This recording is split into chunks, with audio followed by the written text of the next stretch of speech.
How's it going, guys? So this is another status video of where we're at right now. So currently I got a hold of the guys over at Original Garage Moto. They're in Canada, and we're gonna do like a T-bar setup, kind of like a performance bagger, MX bars, 8-inch, basically 8.5-inch risers. So in order to get kind of ready for that, because basically all this is going to be gone, I went over to Harley, had them do the CVO like ignition delete mod, where they basically flash the ECM so that I no longer have to turn this to turn the bike on. So one of the guys at work had asked me how do you turn on your accessories? And basically when you do the mod, basically you come over and you hit your trip odometer access switch here. You can press, hold it down, and it basically turns on your auxiliaries.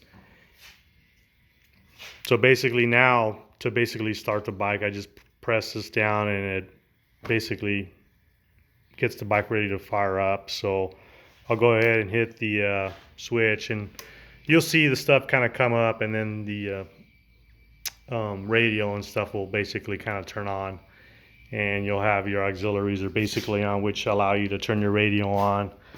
On the roll glass, you'll have the little LED strips kind of come on and stuff. So that's that. And if you basically want to shut it off, you just basically press it and it'll basically go away. And so basically now to start the bike, I'll just basically hit the run, and basically turns everything on, and the bike is basically ready to start. Just hit the start button.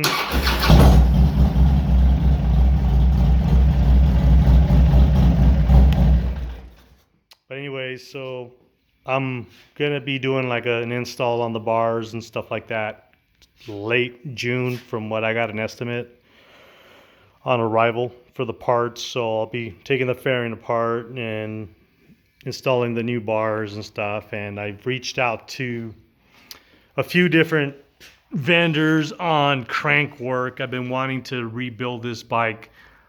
I'm looking for maybe a little bit more power. And one of my concerns was basically the crank, on how strong the crank is. So currently right now I'm about 125 horsepower, and I'm kind of wanting to get to the 130 horsepower range.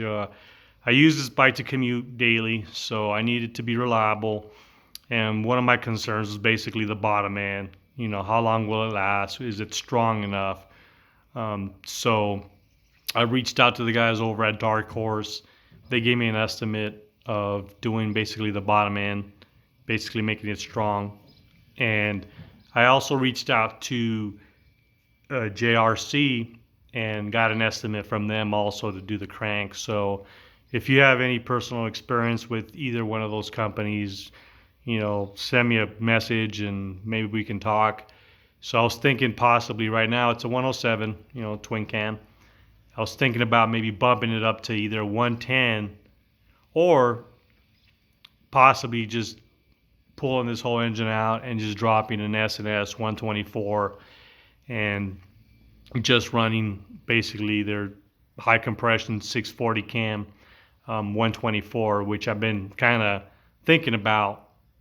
And one of the only concerns that I have with the 124 is dealing with the heat.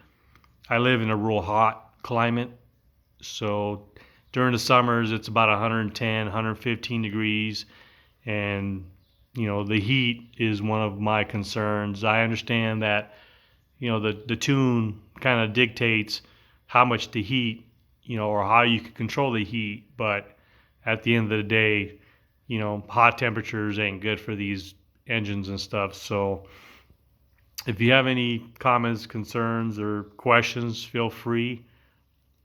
So basically this build has 40,000 miles on it, and it's been holding up.